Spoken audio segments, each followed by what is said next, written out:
এই যে আমাদের নাকের মধ্যে পেস্ট, টুথপেস্ট যেটা বলা হয়, সেটা দিয়ে ব্রাশ দিয়ে ঘষতে বলতেছে।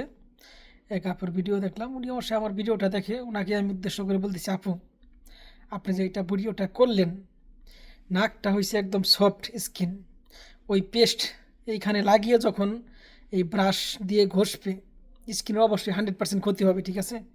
প্লিজ এই সমস্ত ভিডিও দিবেন না, কারণ এর আগে আমি এরকম করছি, সেই জন্য বললাম। স্কিনে প্রচুর ক্ষতি করে এটাই। হয়তো আপনার সাথে সাথে বুঝতে পারবেন না, একদিন পর কি 24 ঘন্টা পর এটা বুঝতে পারবেন যে স্কিনের কী অবস্থাটা হয়েছে।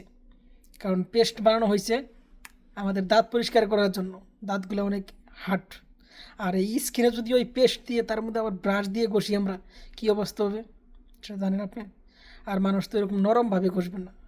এভাবে বলতে পারেন যে নাকে যদি কোনো সমস্যা থাকে, পেস্টটা লাগিয়ে হালকা এরকম আঙ্গুল দিয়ে একটু ঘষা দিবেন, ওকে।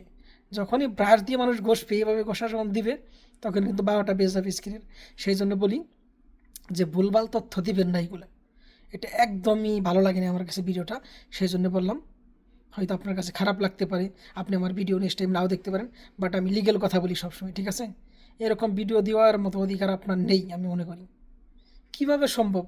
একটা পেস্ট, সেই পেস্টটা যদি নাকের মধ্যে দিয়ে ওই ব্রাশ দিয়ে মানুষ ঘষে, স্কিনে 12টা বেজে যাবে না?